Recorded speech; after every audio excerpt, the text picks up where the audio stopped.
party. Yeah, for sure. And travelers will definitely be seeing some familiar faces appearing alongside our new characters as we all delve into the chasm. The chasm, very mysterious. Yeah, I'm already super excited and I'm sure everyone else is too. So let's kick things off with our brand new trailer for version 2.7, Hidden Dreams in the Depths. Roll tape!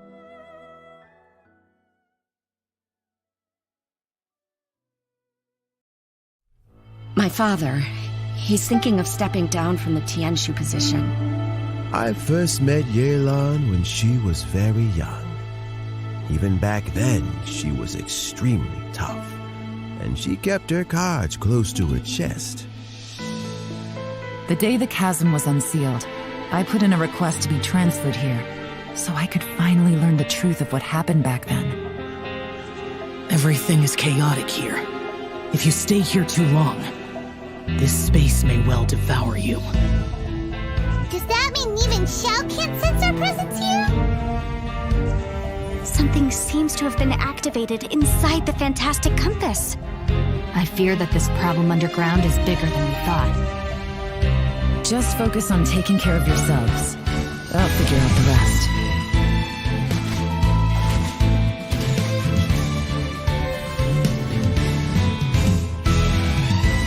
Gotcha! Busted! Here comes the catch. Maybe I should make better use of my time.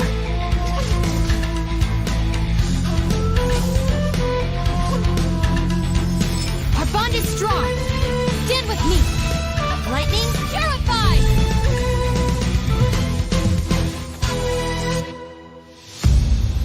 No, it's alive. Why would you become like this? That sounds like Shao. Could he be in trouble? No way! Was that who I think it was? Something's not right. Something's wrong with this domain. Leave now! Get out of there! I lured you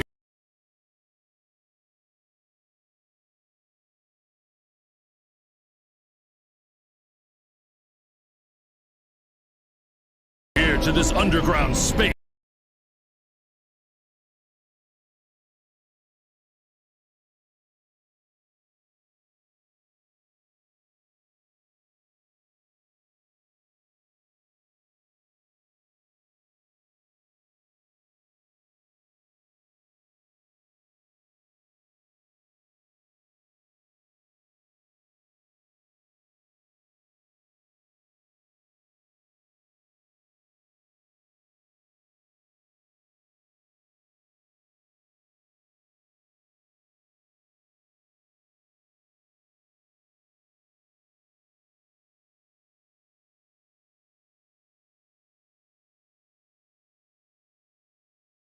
Yo, do you know? I've seen it all before. Nico, Tiger, Ronaldo, Mia, Megan, my main man, Money the King. There ain't nothing I ain't seen.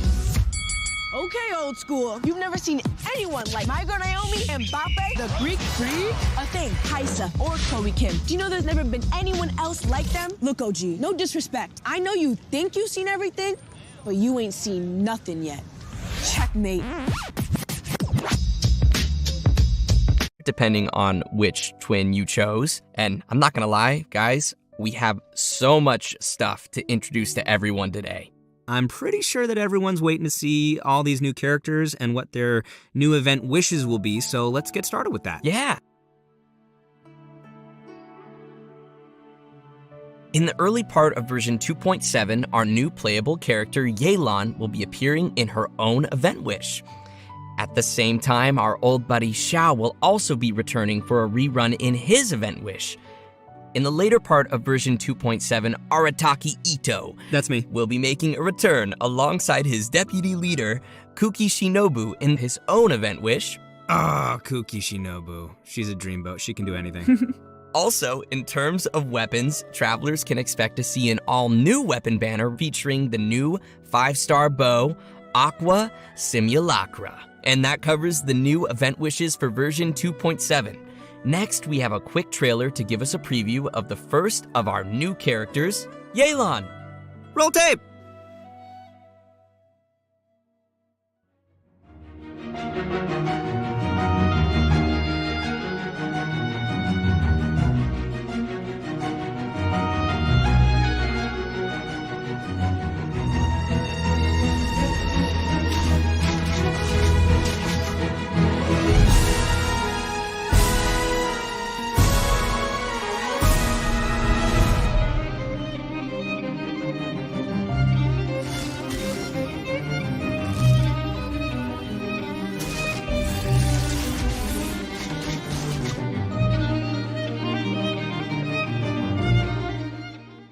Hello, traveler.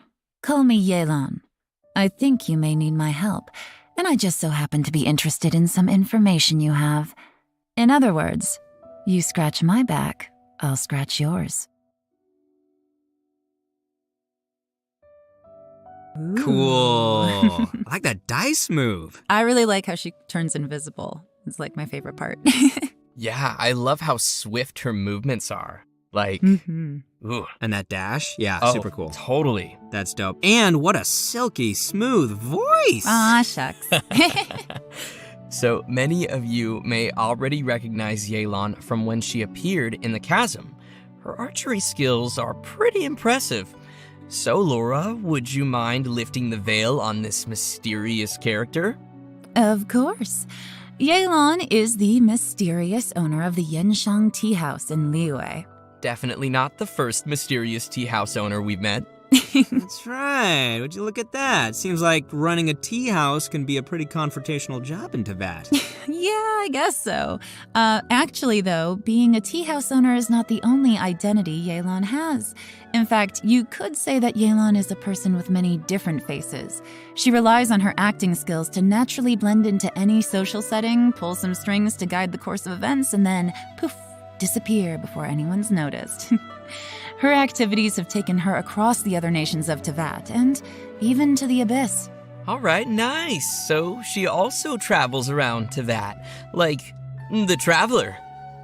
Well, yeah, but maybe a little more dangerous looking than our Traveler? Hey, the Traveler can be dangerous. Well, Sure, then. Yelan prefers the thrill of exploring dangerous places and living on the edge a little. Interesting. If you ask me, Yelan is starting to sound more like a special agent type of character. Well, sounds like you are following the clues, Zach. Yelan is actually a special intelligence officer that reports to Ningguang, and she serves as a reliable line of defense in protecting Liyue. Even those on the inside like Ganyu don't know the full extent of Yelan's duties. So in other words, Yelan works under Ningguang? Kinda, but I wouldn't put it quite like that. To Yelan, her relationship with Ningguang isn't about rank, it's more about a collaboration. Ningguang arranges dangerous work, and Yelan brings her the resulting intel. This sounds so secretive. I'm kind of curious about how these two started working together. Yeah, me too. Yeah, well, we'll just have to wait and see. Speaking of her work, Yelan keeps tabs on any extraordinary individuals she comes across and puts them on a list. It wouldn't surprise me if we even found the Traveler on her list, and that she's been keeping a close eye on them. Wait, are you serious? Maybe. Maybe not. Anyway, as someone who works in special intelligence, Yelan is a master of disguise and an expert at seeing through people and understanding what they're thinking. So, if you'd like to see how Yelan operates in tough scenarios and works to uncover the truth, then be sure to check out her story quest, Umbrabilis Orcus Chapter, dropping in version 2.7. Sweet.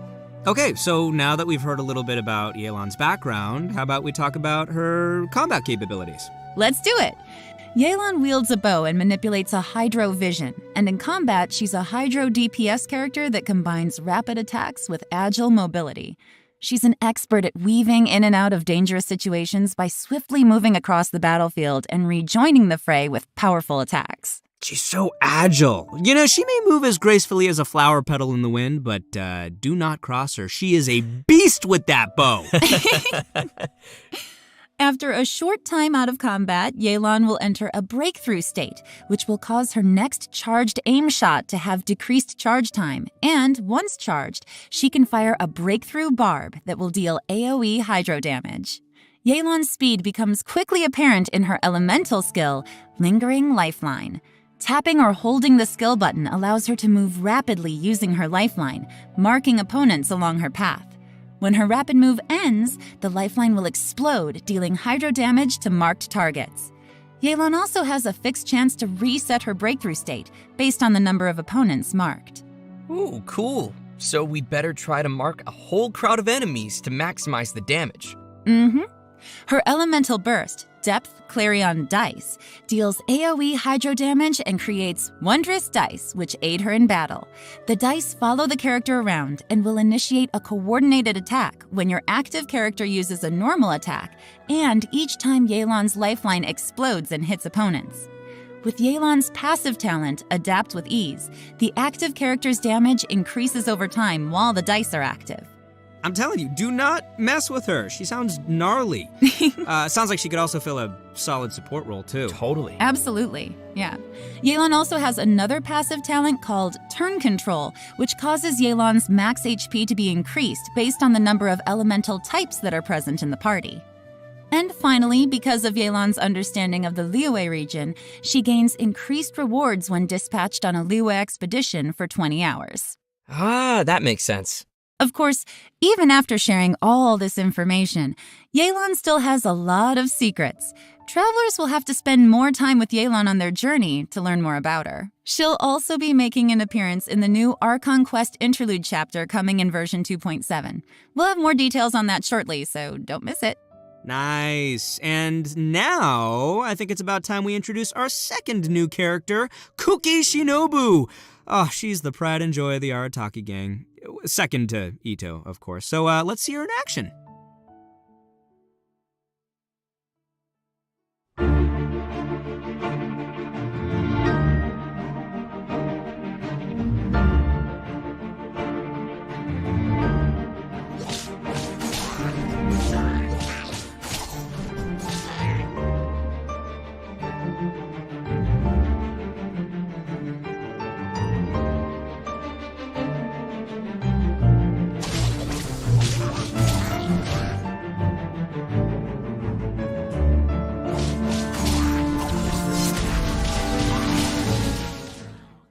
Just let me know if you ever find yourself in a pinch. I can help you out. Oh, Wow. That's a spicy trailer. So cool. Yeah. I love the way she looks, like her color scheme and, of course, the green hair and the mask. Like, she looks super capable. Me too. Yeah, no, I love her design. I love that, like, lightning flowing around her and the swords, the way they go up in the air and go down. Well, you guys can see why she'd be an obvious addition to the Arataki gang. She's just that good. All right, leave the introduction to me, will you? Only after getting to know Shinobu can you really begin to fathom how important she is to the entire Arataki gang. Kuki Shinobu knows how to do almost anything and is constantly rescuing the boss, aka Ito, and fellow gang members from dangerous situations. With her help, the little wandering gang of misfits in Hanamizaka has become a skilled crew capable of taking on any kind of commission. Oh, I think I see who's really running things in the gang. So the real question here is, why would someone as competent as Shinobu ever choose to join the Arataki gang? Well, what are you trying to say, Zach? Oh, you know what I'm trying to say. No, I'm not exactly sure, but, let's move on. Anyway, we need to track the start of Shinobu's story back to her family. Turns out that her family has traditionally served as shrine maidens to Narukami for who knows how long. So you're saying she went from a strict family of shrine maidens to joining the Arataki gang?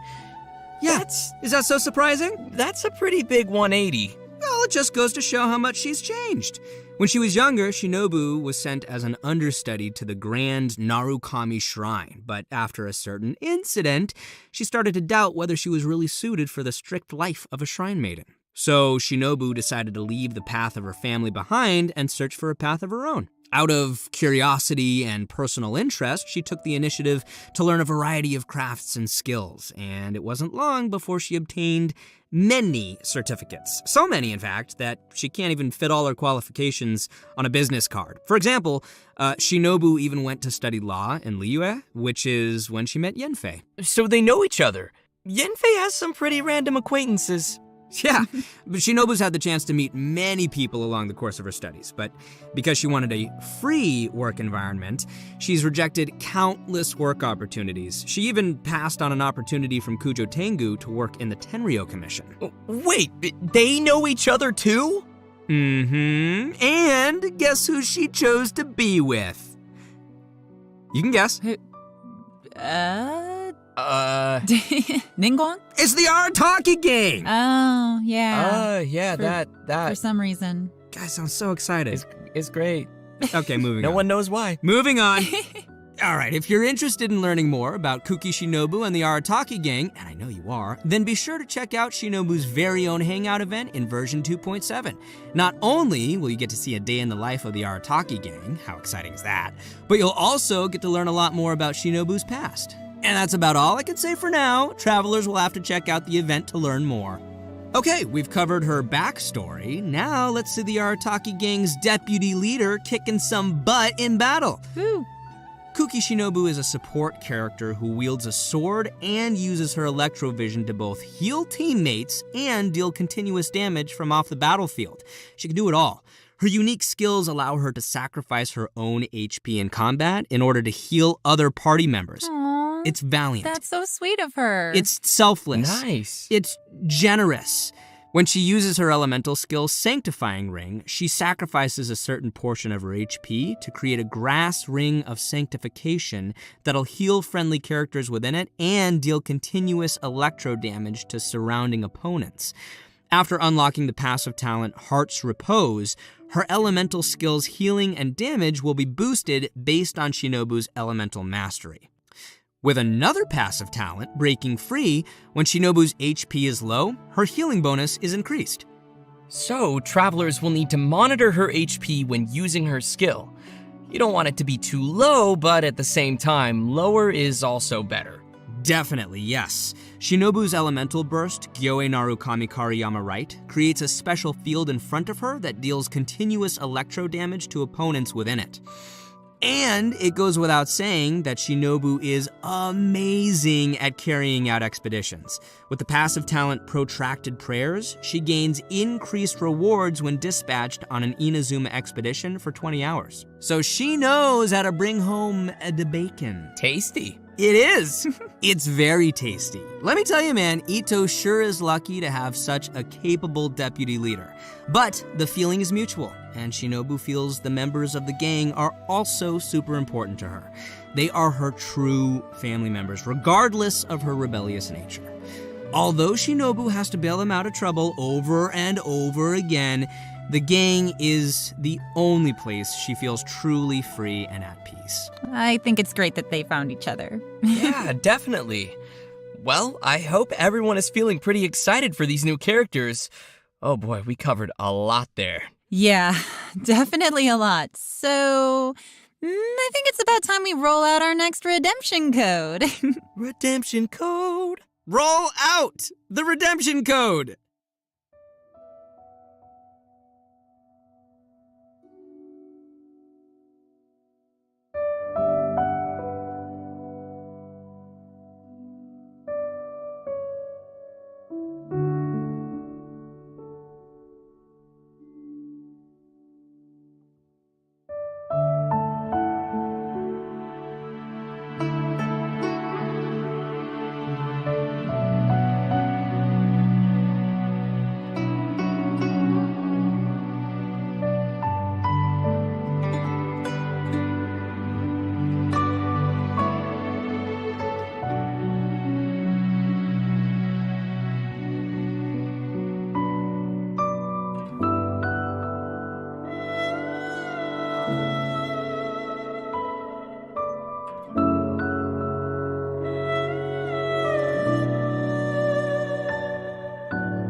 All right, welcome back, everyone. We're back. Yes. Next, we will be diving into some of the new events players can expect to see coming their way in version 2.7.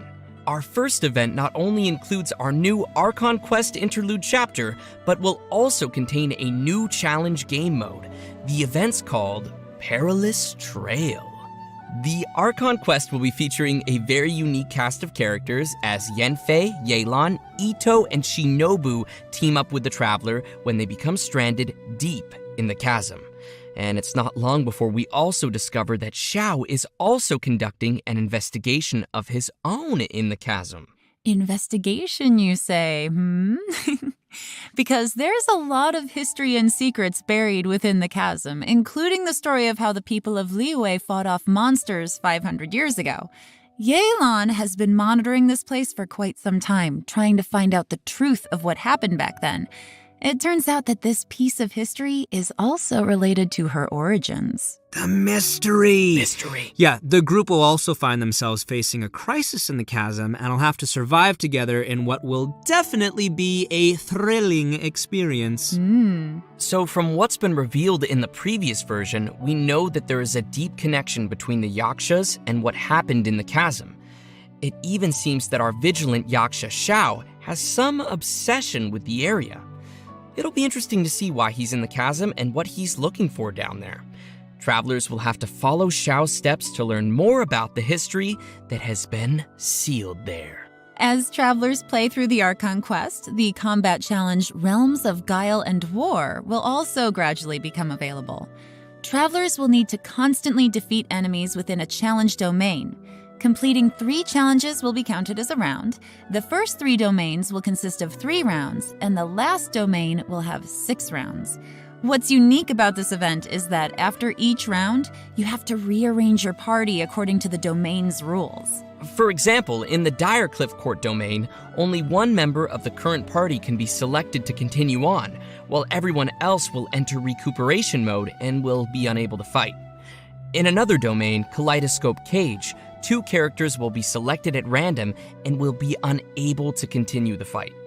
Interesting. So it looks like travelers will need to be prepared to face a variety of scenarios. Yeah, but I'm sure our travelers will come up with some teams and strategies to handle the challenges. Still, it sounds like they're gonna need to use a lot of characters. I don't know if everyone's leveled up quite so many. Oh, yeah, that's a good point. I know I gotta level up a lot of my characters. So it's important we mention that each of the domains will also have multiple trial characters prepared for travelers to use. And additionally, travelers may select and equip 3 stratagems per combat round that will provide buffs in battle. Oh, cool. Yeah. Travelers may consume stratagem shards they've collected in battle to redraw stratagems, or select a previously equipped stratagem for continued use. Stratagem shards may even be used to redeploy downed characters. With the help of all of these supporting mechanics, travelers can confidently try the challenges with different combinations of characters. Yeah, and in addition to exchangeable rewards in the event shop, everyone should remember to also collect rewards from the challenge quests on the event page. The rewards will include an event-exclusive 4-star bow called Fading Twilight. Ooh, fancy. Sounds cool. So you guys have got to check out this event. Oh, I definitely will. All right, our next event is called A Muddy Bazaar Adventure. This one also takes place down in the chasm. That darn mysterious chasm. So mysterious. For reasons unknown, some dark, mud-like substance has come pouring out of the caverns and mines of the chasm. And once again, the Sumeru scholar Hosseini has appeared to help us resolve the crisis. In this event, we will have to deal with constantly oozing dark mud, as well as monsters that have been strengthened by its effects. Ooh, creepy. Yeah. With the help of Persina Spike, we'll need to clear the mud, weaken and defeat monsters, and let the spike purify the surrounding area while energizing itself. Attacks from monsters will disable the spike, so travelers must be sure to protect it. Also, when the spike is operating normally, using blooming light with a lumenstone adjuvant of a certain level will clear out nearby oozing concretions, granting the spike additional energy and speeding up the charging process. Oh, heck yeah. Nice. As the event progresses through different phases, uses for the spike will also change. For example, the spike could release shockwaves at intervals that attack opponents and dispel the buffs that those opponents possess. Also, the challenge objectives will change throughout the event. In some challenges, travelers may have to defeat the enemies in a limited amount of time, while in others, travelers will have to escort a hot air balloon to its destination while clearing out dark mud along the way. In the last phase of the event, travelers will have to clear dark mud and defeat monsters to reach a high score. In this challenge, powerful opponents will appear and travelers may defeat them to earn more points. Travelers will need to be careful of the dark mud as it drains HP and affects our ability to move. So be sure to stay safe and make quick work of any enemies you encounter. Keep yourself alive! Yeah. I'm up! So, you guys remember how I said that Shinobu studied law in Liyue before? Well, to celebrate her graduation, we're holding a special event. The almighty Arataki Great and Glorious Drum Along Festival, which, in case you didn't catch that, is going to be another rhythm game event. Yes, rhythm game, rhythm game. Rhythm game, rhythm game. Yep, and we're going to be shaking things up a little from the previous music games. This time, travelers will be receiving a drum, so the game will be changing to a playstyle that is a little more suitable for a percussive feel. It'll probably be best if we just show the travelers how it works, so let's take a look at how to play. All right, here we go. Yes, pro mode. That's the only kind of rhythm game I want to play. Let's go, drum in hand. All right, it's like one of the semicircle style ones. Yeah. I can get behind that. Okay, so you gotta use two hands. All right. I mean, some people do them one-handed, but I can't imagine doing that personally. Yeah, it's tough for me. We're seeing a lot of single notes. Yep, we got the taps and we got the holds. You got tippy taps so and the good. holds. And then we have the double notes, too. You have to hold them down at the same time. Nice, multitasking. I'm really loving this.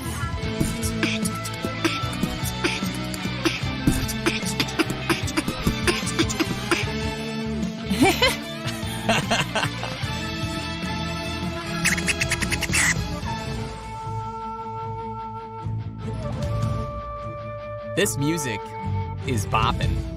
I know, right? That's what all the kids say. Bopping. Oh, tough, complicated. I think they missed one. Oh, they missed one. No. No. Combo Look at that breaker. combo. Double notes. Lots of double notes. I'm like bopping my head to the music. I'm into this.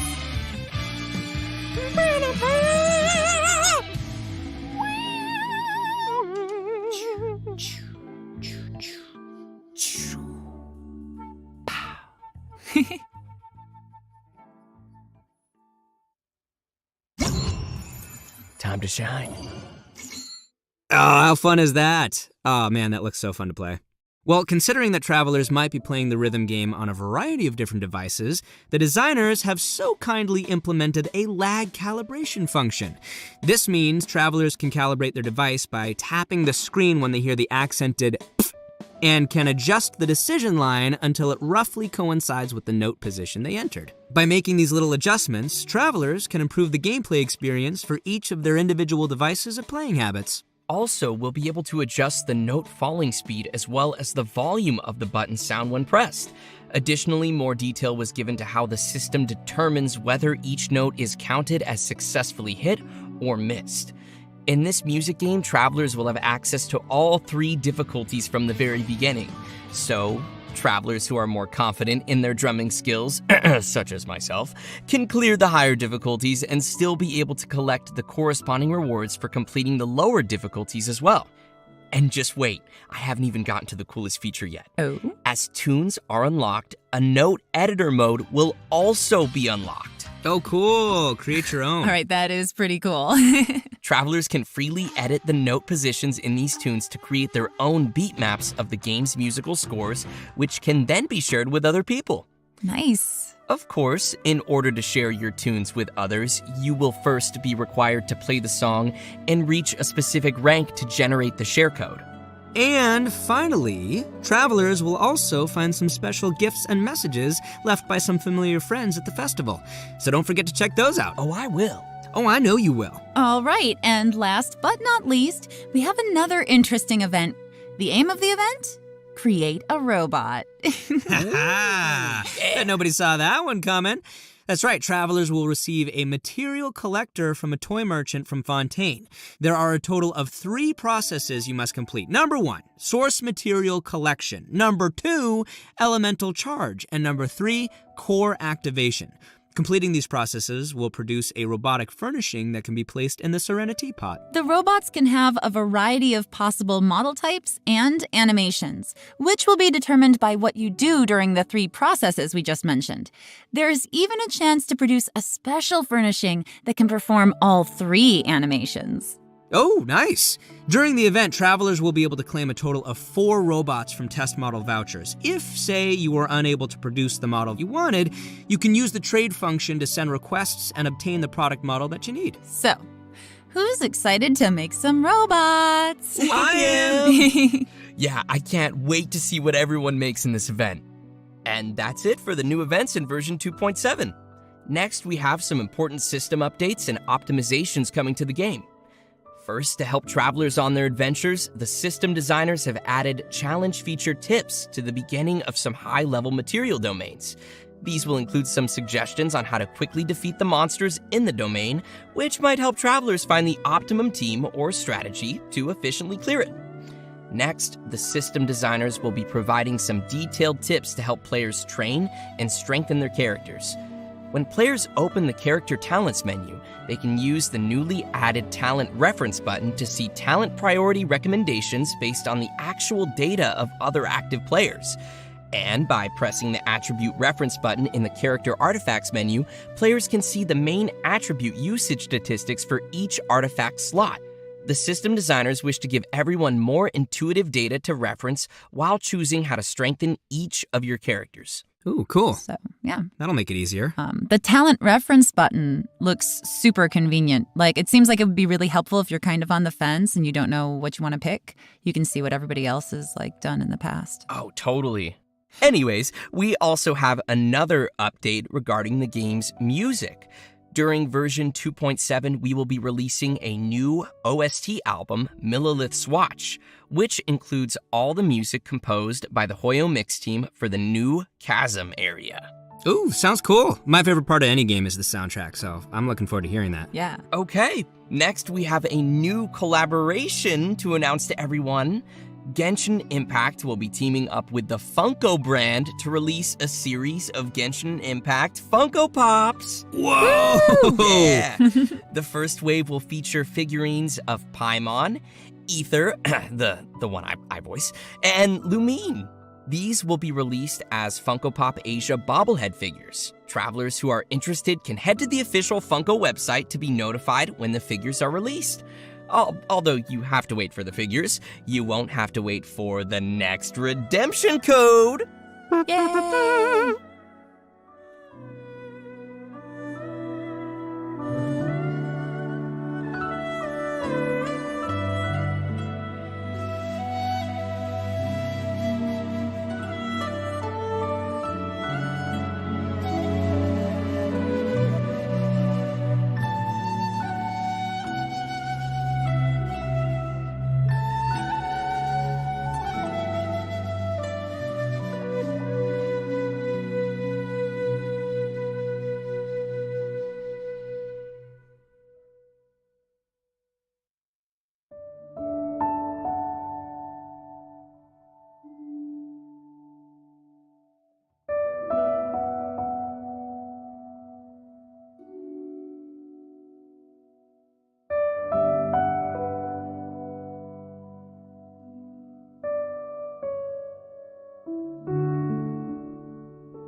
Are we seriously at the end already? For real? That flew by. Yeah, but we actually covered a lot of content today. Definitely.